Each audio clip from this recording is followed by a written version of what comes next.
Hello, welcome to or welcome back to my channel. My name is Rebecca, and today we're going to do my 25 and 2025.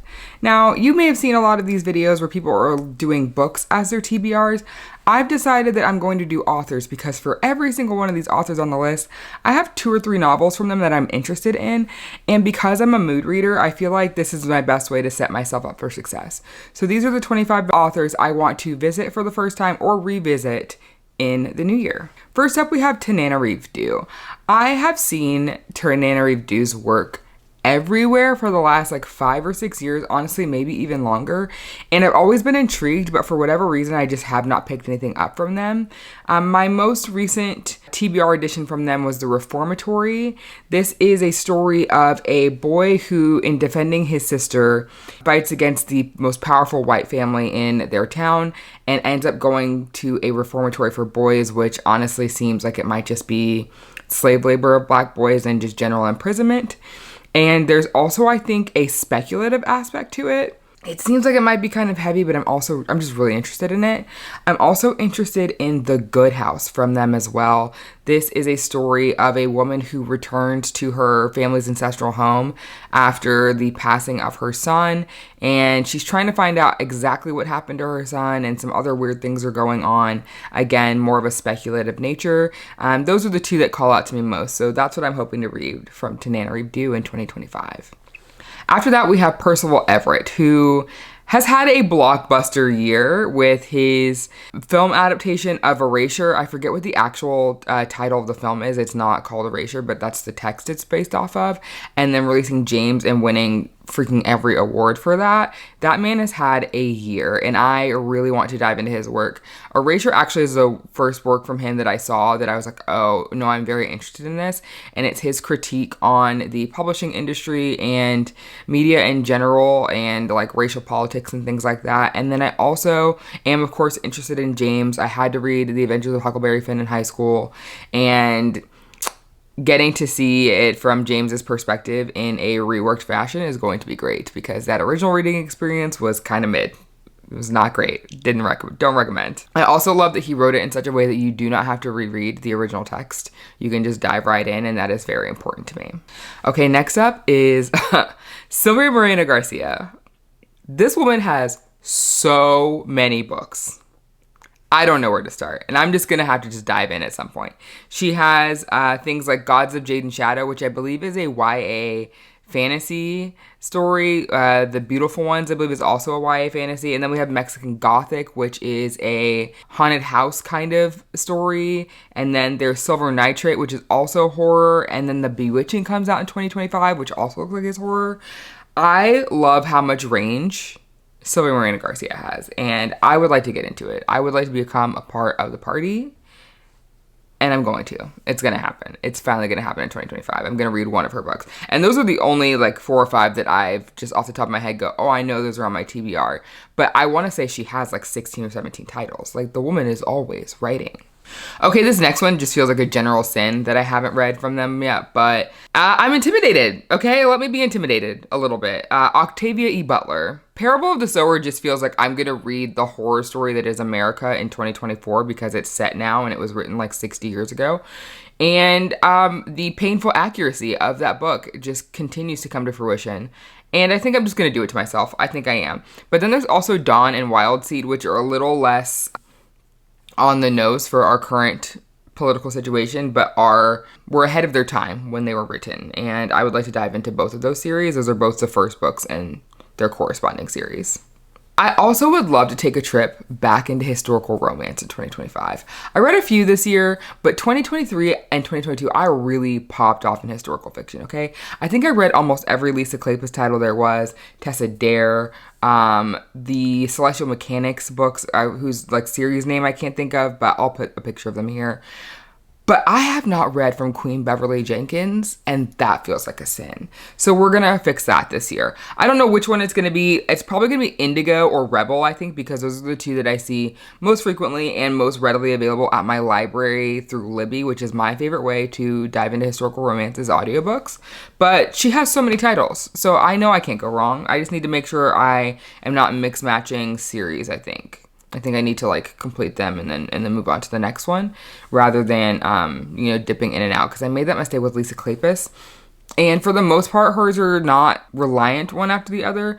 But some characters from one of the series popped up in another. And then I was like, oh, I had no idea those two were getting together. And it kind of spoiled it a little bit for me. And I would like to avoid that with Beverly Jenkins. Okay, we're going to take a trip back into Horrorland, okay? Because Chuck Wendig, I'm interested. I am. Black River Orchard came out last year, and there's something about that Towns and Sessions with Apples and like the weird commentary that was going to happen there that really struck me. I would like to read that. I just got it on an ebook sale for like $1.99 or $2.99, so I have it available on my Kindle now. And then his newest title, The Staircase in the Woods, comes out in 2025, and I'm interested in that as well. A group of college students goes into the woods near their campus, I believe, and they see these stairs. One of them goes up the stairs, and you find them later when they come back, and I assume their comeback changed because why wouldn't you? Very interested. Very interested. And then we're going to dip into romance because this is first and foremost a romance-loving channel. We have Mhairi McFarlane. This woman has so many titles. So many titles, and I think generally speaking, she writes a lot of rom-coms. If I Never Met You, I actually have somewhere on my shelf back behind me. Just Last Night is another one. Between Us, Don't You Forget About Me. All of them have these very cute covers. I'm very interested. Do I know what any of them are about? Not really. Do I care? No, I just want to read them and have a good giggly time, and I feel like she's going to deliver in that aspect. And then we have Mariana Zapata, who I have been talking about in almost every like sit-down video over the last few weeks because I follow Heather McLeary like many of us do on the various platforms, and she's always screaming about a Mariana Zapata book. She's been rereading all of her backlist. And All Roads Lead Here, I think, is the one I'm most interested in. I just snagged that one, too, on an ebook sale, and I have a physical copy back here ready to dive in. I just didn't realize it was such a beefy book, so I went ahead and grabbed that ebook because I don't know that I'm going to be able to hold that. The Wall of Winnipeg and Me, actually, when they got a recover, the publisher reached out to me to work to promote that, but then I just never got the box for the book to do that.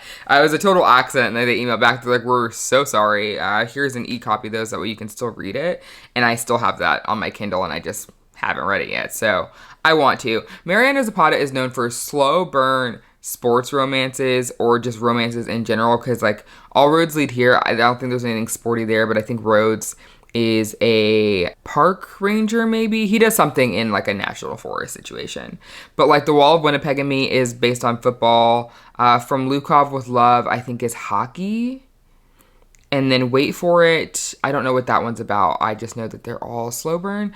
And I'm trying to decide if I like slow burn or if I only like slow burn done by certain authors. And I've heard that MZ is just the queen of that. So I would like to try it out. Okay, now we have Miss Nisha Sharma, who I read the first thing from her this year, and it was A Sing Family Christmas. It was a novella that I read for Novellamus, and I had the best time with it. And I was like, oh, I need to know more. So I think I'm going to read The Takeover Effect, which is also in the Sing family books. But then there's also Dating Dr. Dill, which starts off I think it's a Shakespeare-inspired series. I forget what the series is called, but it's literally called something with Shakespeare. Let me see, Nisha Sharma. Shakespeare. If Shakespeare Were an Auntie is the name of that series, and I want to read those. But most importantly, I want to read her October 2025 title, Illusions of Fire, which I just got in the mail from Union Square & Co. Thank you so, so much. I'm so excited. It's just here, waiting for me. Look how gorgeous that is. This was originally supposed to come out in February, so if you're Googling it right now and you're seeing a February release date, it is now coming out on October 7th, I believe, whatever that first Tuesday in October is. She got it pushed back to hopefully bolster the marketing because nothing was happening. Okay, nothing was happening. So we're hopeful that this will be a great success. It looks phenomenal. This is a YA romantasy story. It says, every morning, Layla Banzel wakes up before dawn, hours before her job at the family winery, and trains in hand-to-hand combat with her adopted aunts who, when not tending to their thriving vineyard, are immortal demons sworn to protect Layla's mythological bloodline. Despite the whole descendant of Drupadi thing, Layla leads a peaceful, protected life. That is until Karen, the mysterious and gorgeous new archer in town, tries to cut off her head. Like Layla, Karen and his family are connected to the world of gods and demons. He's on a mission to save his parents, but with him, he brings an influx of immortal beings and mortal ones, all of whom are ready to, you guessed it, destroy the world. I love an enemies to lovers magical situation. And this is true enemies to lovers because he tried to unalive her. I can't wait. It's going to be great. And I'm hoping 2025 is the year of the Nisha because we're talking about Nisha J. Tuli next. I read The Trials of the Sun Queen in November, I think. Maybe beginning of December. Ate it up. Incredible. I'm going to finish the series. I'm going to. And I hopefully just like back to back, like in a weekend or something. I can't wait. So the next book up is Rule of the Aurora King. And then there's Fate of the Sun King. And then Tale of the Heart Queen, which is the fourth and final book in the series, which just came out in October or November. Very excited to dive into all of those. Excellent romantasy setup.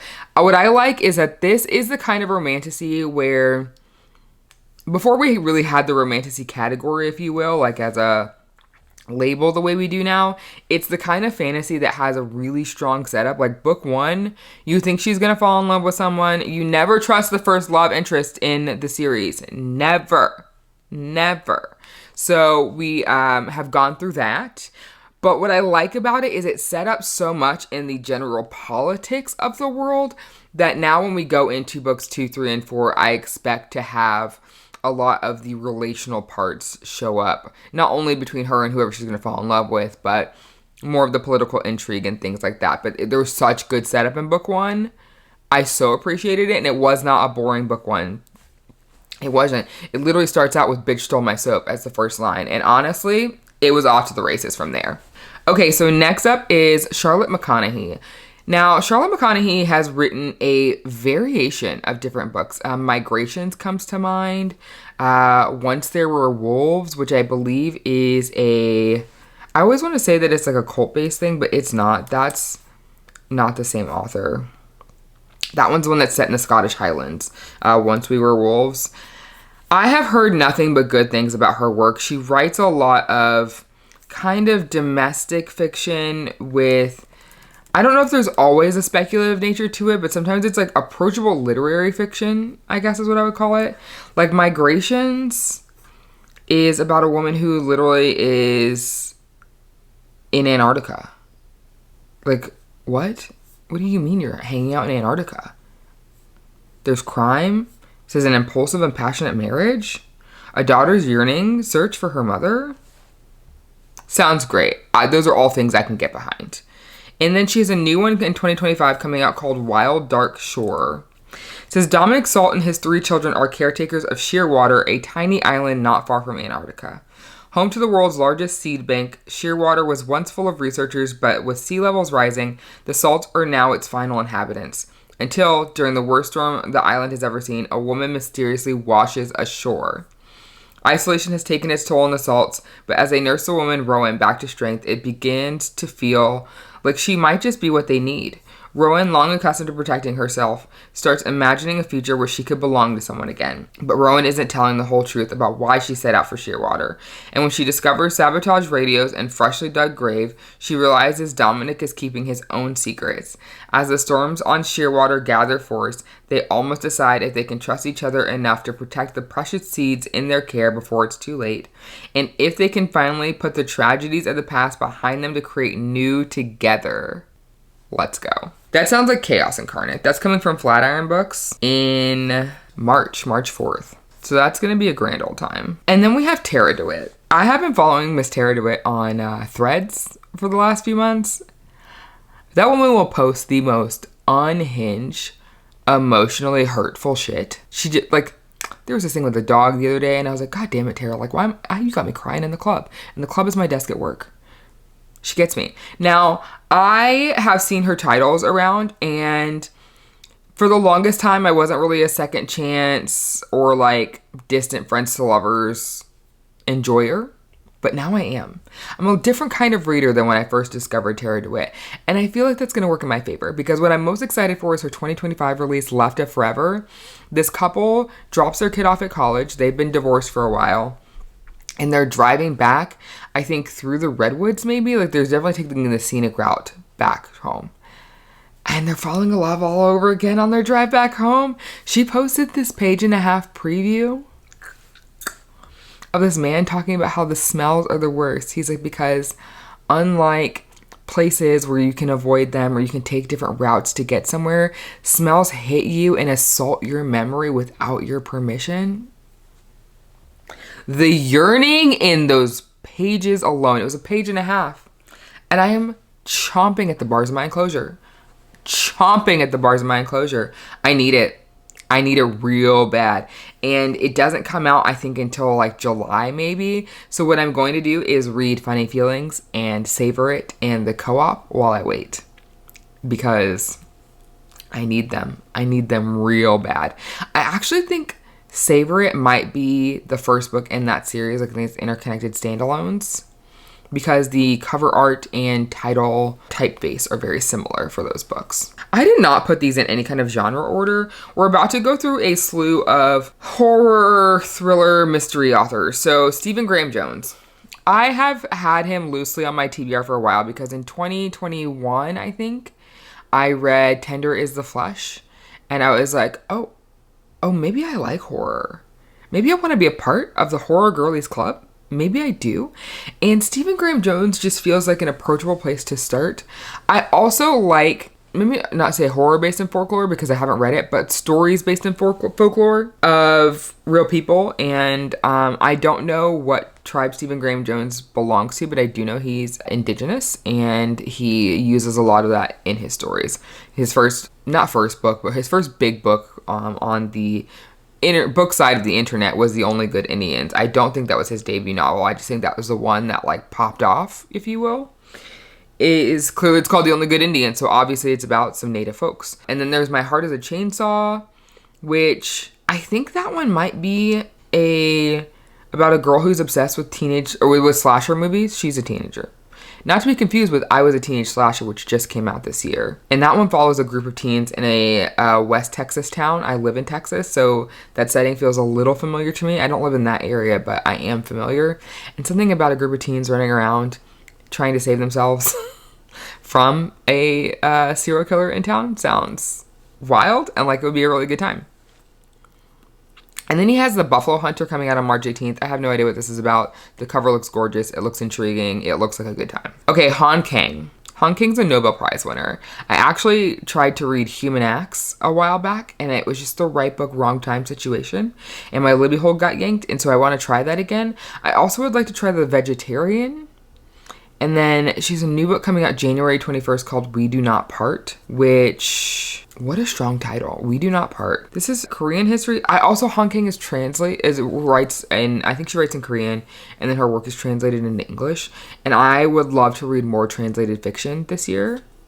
I actually am doing a Storygraph challenge for 25 women in translation in 2025. And so Han Kang is on my list for that. Okay, so We Do Not Part. It says one winter morning, Kayanga, I hope that's how you say that, receives a urgent message from her friend Intian to visit her at the hospital in Seoul. Intian has injured herself in an accident and she begs Kayanga to return to Jeju Island where she lives to save her beloved pet, a white bird called Ama. A snowstorm hits the island while Kayanga arrives. She must reach Intian's house at all costs, but the icy wind and squalls slow her down as night begins to fall. She wonders if she'll arrive in time to save the animal or even survive the terrible cold that envelops her every step. Lost in a world of snow, she doesn't yet suspect the vertiginous plunge into the darkness that awaits her at her friend's house. Ooh, vertiginous, what a fun word. It means causing vertigo, especially by being extremely high or steep. Okay. I learned a new word. That sounds like a mindfuck. That sounds like the kind of book that you pick up in like February or March when you suddenly get that last like cold front. Maybe there's snow or ice. Maybe it's just cold to the bone, but it hits you and you want to stay inside and curl up with a challenging read. That seems like the book for that. Okay, so Next up, Alexis Henderson. If you watched my vlog a few months ago where I went to the library and was like, oh my god, I'm going to read all these library books in this video, and then I proceeded not to read a single solitary one, yeah, you noticed Alexis Henderson books in that. I specifically had House of Hunger and I think The Year of the Witching. Although for me, An Academy of Liars is what's sticking out to me the most. I did not think I was a vampire girl, but I think I might be into vampires now. That's House of Hunger, actually, is the vampire one. An Academy of Liars, I don't know if that one has vampires. No, that one's a School of Magic with Hidden Secrets, which is a setup I enjoy as well. So I'm going to try and read these this year. I think An Academy of Liars, or An Academy for Liars, and House of Hunger are the two that I'm most looking forward to. Okay, next, I actually have physical copies of these because I went to a local indie on Monday called Who's Books in Dallas, and the bookstore owner saw me holding this first book and he was like, I think you also would really like this one if you end up liking the one that you're holding. And I went in with the mindset of I'm going to buy 2 books in this indie bookstore today, even if it's going to cost me like $40, because we need to support our local indies. If you can swing it, you need to. And I just wanted that so bad. So I went in there and I wasn't sure what I was going to get. I knew that they focused on books by Latin authors. I knew that. And so I knew obviously that was probably what I was going to pick, just because that was going to be likely the most selection, although they did have a really well-rounded selection. And so I got Trust by Hernan Diaz. This has been on my TBR for quite a while, and I'm interested. This is about a couple in the roaring 20s, just before the big Wall Street crash. It's Benjamin and Helen Rask. Benjamin is a Wall Street tycoon, and Helen's the daughter of eccentric aristocrats. And it's a look at how they acquired their fortune and then obviously the fall. And this was a Pulitzer Prize winner. So obviously it's good. You know, obviously it's going to be good. And then this book, which just came out this must be a re-release, because when I looked this up and specifically saw this edition, it said it came out in October 2024. But on the back, it says a Publisher's Weekly Top 10 Book of 2017. And then this was also a finalist for the Pulitzer Prize and a finalist for the PEN/Faulkner Award. So clearly Hernan Diaz knows what he's doing. I don't even know what this one's about, if I'm being quite honest. On the back of the book, all there are blurbs from different authors. Lauren Groff says, Hernan Diaz's In the Distance is exquisite, assured, moving, and masterful, as profound and precise an evocation of loneliness as any book I've ever read. God, I love a book about being lonely. I do. I really do. Paul Yoon says, if I could hand you this book, I would. Read this. Hernan Diaz's In the Distance is a portrait of this country as both a dreamscape and a living nightmare, with echoes of John Williams' Butcher's Crossing, Andrei Platonov's Soul, and Richard Hughes's A High Wind in Jamaica. This is fiction at its finest, propulsive, unsettling, wildly ambitious, and an unforgettable journey that we will certainly return to in the years to come. I don't know that I need to know what this is about anymore. Hearing that line where it says, portrait of this country as both a dreamscape and a living nightmare, and then Lauren Groff saying it's a precise of an evocation of loneliness. I'm not even reading the synopsis. I'm just going to read it. That sounds great. Okay, Samantha Schweblin. I first heard about this author from Allie, who is Allison Pages on YouTube. We have not seen Allie in like a year. And if somehow, Allie, you see this video and you're watching this, just know that I love you dearly, and your channel literally saved me last year. I was going through an incredibly tough time. And I don't know that I've ever been that level of depressed as an adult. It was so crippling, and I found Aunt Allie's channel at a time where all I could do was lay down and watch TV, and I watched a lot of YouTube during that time. And Allie has this beautiful look out on life about celebrating life's little mundanities and the little moments, and I love her obsession with snails. I used to find them really gross, and now I find them incredibly cute. I don't know what that changes in me, but I love them. I'm also an earth sign, so maybe it's that, but Allie deals with, I don't remember the specific term, it's something plegic, migraines, hepiplegic. All I know is that they make her feel like she's having a stroke, which is a very scary thing. And she took the year off and really an indefinite amount of time to deal with that, because she couldn't spend hours in front of a computer editing without it being triggering for her health, and that is a very scary thing to not be able to live your livelihood in that way. So Allie, love you, thinking of you. Hope you're doing well. Hope you're healing. Hope you guys are finding a course of treatment that works for you, because I don't know if there's anything more disheartening than suffering from an illness, knowing what's wrong, and knowing me able to help you through it. But I remember when she was in one of her last few videos, she mentioned that she did find this new course of treatment, and at the time it seemed to be working. So I'm hoping that it continued to for her, and that she's doing well, and that her husband and her cats are great too.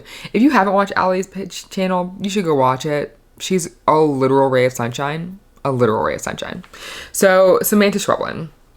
I'm most interested in Little Eyes and Fever Dream. These are both shorter novels. I wouldn't call them novellas because they're over 160 pages. But Little Eyes is a collision. It says there's a collision of horror and humanity from a master of the spine-tingling tale. They've infiltrated homes in Hong Kong, shops in Vancouver, and the streets of Sierra Leone, town squares in Osaka, schools in Tel Aviv, bedrooms in Indiana. They're everywhere. They're here. They're us. They're not pets or ghosts or robots. They're real people. But how can a person living in Berlin walk freely through the living room of someone in Sydney? How can someone in Bangkok have breakfast with your children in Buenos Aires without you knowing? Especially when these people are completely anonymous, unknown, unfindable. Send chills down my spine. I know that's going to creep me the fuck out, and I can't wait. And then Fever Dream, it says, a young woman named Amanda lies dying in a rural hospital clinic. A boy named David sits beside her. She's not his mother. He's not her child. Together they tell a haunting story of broken souls, toxins, and the power and desperation of family. Both of these sound like they would be wild rides. Actually, Fever Dream, I would put closer to a novella. It's 192 pages. And I don't know if that's a real 192 pages or if that's counting like prologue and, you know, the back pages that have nothing to do with the story. But I'm highly interested in both of those. I cannot wait. I cannot wait. I think when next time I need something that's like eerie but not full on creepy, I'm gonna pick up Samantha Schweblin. Also would work for my 25 women in translation stories as well. Okay, so next up is Miss Sally Rooney. I want to know what the hype is about. I want to know why everyone loses their ever-loving mind when she releases a new book. I would like to understand. And even if I don't like it, I would like to understand yeah, not for me, but I get why you would reach for that. And I also am a person who really likes to have a wide swath of authors and titles in my like mental Rolodex. When people are like, oh, I really liked this, or I loved this TV show and I want to get back into reading, and I want to be able to give them a recommendation. And Sally Rooney just feels like one of those potential Swiss Army knife options, depending on what the person tells you. So I think what I'm going to do is read 3 books from her this year, I hope. Normal People, Conversations with Friends, and Intermezzo. I've heard that Intermezzo feels like peak Sally Rooney. Normal People even has a Hulu adaptation, so if I like it a lot, maybe I'll watch that. And then Conversations with Friends, I've heard, is the most liked out of all of them. So we'll see. We'll see if that's true. All of those intrigue me for very different reasons. Intermezzo seems to deal with a lot of grief and brothers on like diverging paths, but then there's also this glue of chess for them. Intermezzo is a chess move, and or maybe not even a move, but what's the word I'm looking for? Philosophy, maybe. And with Normal People, that one's and our families are enemies situation, I think, or maybe her brother just hates the guy that she's dating and tries to keep them apart, and it's like a whole thing, but they love each other, and I think maybe it's toxic. And there's something to be said about that. And I can't remember what Conversations with Friends is about. I just remember reading the synopsis and going, that sounds like it might be for me. So next up is Eliza Clark. And she only has 2 novels out, and I would like to read both of them. She is 30 now, but when she was writing these, I think she was like 25, which is wild. Boy Parts and Penance. Penance is a look at how we deal with true crime in a way. So it's a novel about a disgraced journalist, I believe. Yeah, from the author of the cult hit Boy Parts comes a chilling, brilliant told story of murder amongst a group of teenage girls. A powerful and disturbing novel as piercing a portrait of young women as Emma Cline's The Girls, which I also really want to read this year. On a beach in a rundown seaside town on the Yorkshire coastline, 16-year-old Joan Wilson is set on fire by 3 other schoolgirls, which, like, that's just really traumatic. Oh my God. It says nearly a decade after the horrifying murder, journalist Alex Z. Corelli has written the definitive account of the crime, drawn from hours of interviews with witnesses and family members, painstaking historical research, and most notably correspondence with the killers themselves. The result is a riveting snapshot of lives rocked by tragedy in a town left in turmoil. But how much of the story is true? It says compulsively readable, provocative, and disturbing, Penance is a cleverly nuanced, unflinching exploration of gender, class, and power that raises troubling questions about the media and our obsession with true crime while bringing to light the depraved side of human nature and our darkest proclivities. This is a smooth 336 pages and sounds like the kind of book that I would start at 10 a.m. on a Saturday and then would look up and go, oh shit, it's 6 p.m. I haven't eaten. I need water. It just sounds like something that would capture me spectacularly. Okay, so next up is Miss Fonda Lee. I really want to read the Greenbone Saga, which is Jade City, Jade Ward, and Jade Legacy this year. I feel like this is the year of fantasy for me. I feel like I'm getting back into it, and I absolutely love fantasy set in Asian cultures. There's something about the rich folklore that's there that a lot of these authors are able to draw on and really create these beautiful, fantastical worlds in. And I'm highly, highly interested. That is a well-loved fantasy series that I missed out on when it originally came out. But now is the perfect time because it's completed, which is my favorite thing to do with a fantasy series is wait till it's completed. So I'm excited. And then she also has a new duology, the first book coming out October 9th in 2025, called The Last Contract of Asako is the first book. I don't know what the duology title is yet, but I do know it is going to be one. It is inspired by samurai movies and Fonda's former business career. The Last Contract of Asako is a searing space opera like no other that takes aim squarely at late-stage capitalism. Get ready to meet an aging contractor, Ithmus Asako, whose final mission thrusts her deep into a world of espionage and sword fighting on an isolated colony planet. Okay, R.F. Kuang. I have read The Poppy War by her, and the second book in the series that I can't think of the title of at this very second, but I've read those 2 books from her, and those are the only books I've read from her, and that feels wrong. I would like to rectify that immediately. So I would love to reread that series so that I can read The Burning God, which is the 3rd book in the series, because it's been so long since I've read the first 2 books that I feel like it would not do The Burning God justice for me to just dive into that. I also obviously would love to read Yellowface and Babel, both of which I own. But also she has a new book coming out called Catabasis. This is coming out August 26th and is about a catabasis, which I think I'm saying that right. It's such a hard word for me to say because I want to say catabasis, but that's not correct. I looked up the pronunciation from this, but catabasis is a noun in ancient Greek. It says the story of a hero's descent to the underworld is what it means. So Alice Law has only ever had one goal: to become one of the brightest minds in the field of magic. She has sacrificed everything to make that a reality: her pride, her health, her love life, and most definitely her sanity. All to work with Professor Jacob Grimes at Cambridge, the greatest magician in the world.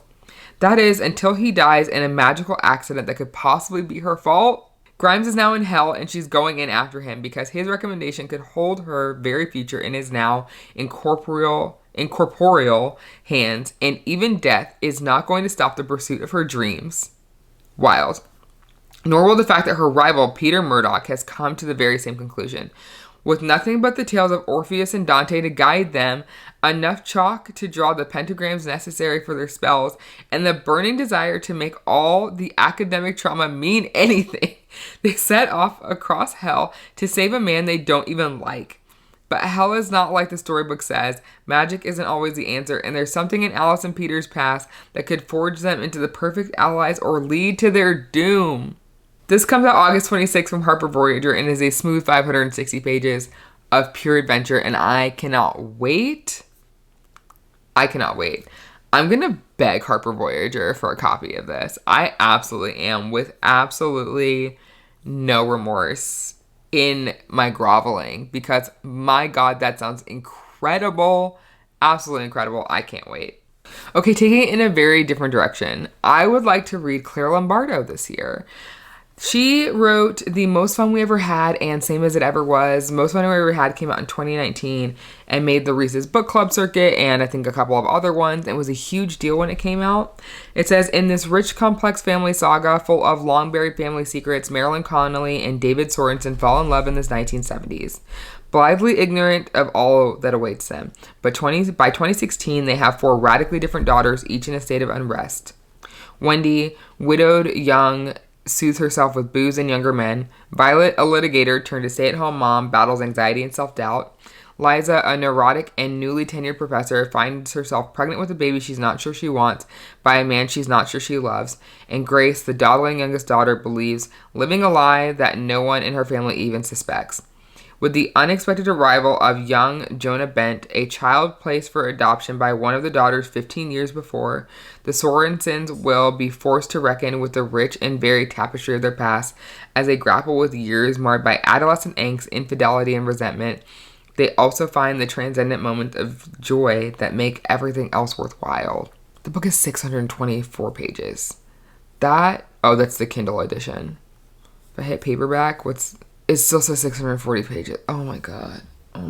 That's a big ass book. But I love a family saga like this, like lots of drama. It's kind of very much my shit. Okay, I would like to revisit Kimberly Lemming. I read Mistletoe, which is a novella set in the Mead and Mishaps series. And I started That Time I Got Drunk and Saved a Demon sometime last year. And I think my Libby hold got yanked back.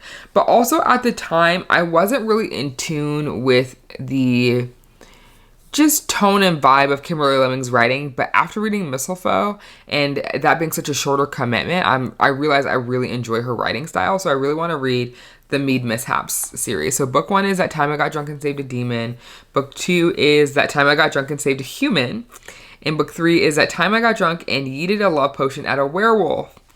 And then she has a new book coming out this year that starts a new series, and it's called I Got Abducted by Aliens and Now I'm Trapped in a Rom-Com. All of her book titles are exactly what's happening in the story, obviously on a very overarching theme level. So you can tell what they're going to be about pretty much immediately, but that makes it really easy for me to know whether or not I want to pick them up. And I would like to pick all of them up. So next we have Miss Tia Williams. I have been saying I'm going to read 7 Days in June for like 2 years. And this year it's finally going to happen. I'm going to make it happen because I really want to read Audrey and Basher Just Friends, which is, I think, her YA debut. Debut comes out May 6th because I think, daughter in that is from 7 Days in June. And I love a little interconnected moment. And I would love to read that. I also have a love song for Ricky Wilde on my Kindle. And I started and stopped it like 4 different times. I think I just need to grab the audio. I think I just need to get immersed because it's not the book's fault. It's my fault. Every time I pick it up, I'm not actually in the mood. I just keep trying because I keep wanting to read a Tia Williams book. But that one has a more magical realism, like speculative thing happening because they're like in 1920s New York, but not, I think. It's like a whole weird thing. And then last but certainly not least is Miss Kennedy Ryan. I have read the first 2 books in her Skyland series, which are Before I Let Go and This Could Be Us. The 3rd book, Can't Get Enough, comes out in May. I'm very excited. I'm just waiting for Read Forever to put it on NetGalley so I can download it and start reading it, because I will start reading it literally as soon as it hits NetGalley because it is my most anticipated read of 2025. And I love that series so much, and I want to read her other series. So I would like to read Real and the Hoop series. With the Hoop series, I don't know if it's going to exactly be my thing because it's not what I've come to know as sports romance. It definitely is a sports romance themed situation. It's a basketball romance series, but I've just heard it can be really heavy, and I don't know if it's going to be for me, but I want to try. So those are all the authors that I would love to read in 2025. If you saw anyone on this list that you know and love, tell me in the comments. If there are any ones that you think I should start with based on my other reading that you have seen in this channel, tell me, because I just can't wait. There are so many good books to be had. So many. So without further ado, I'm going to get going and I'm going to start reading. See you next time.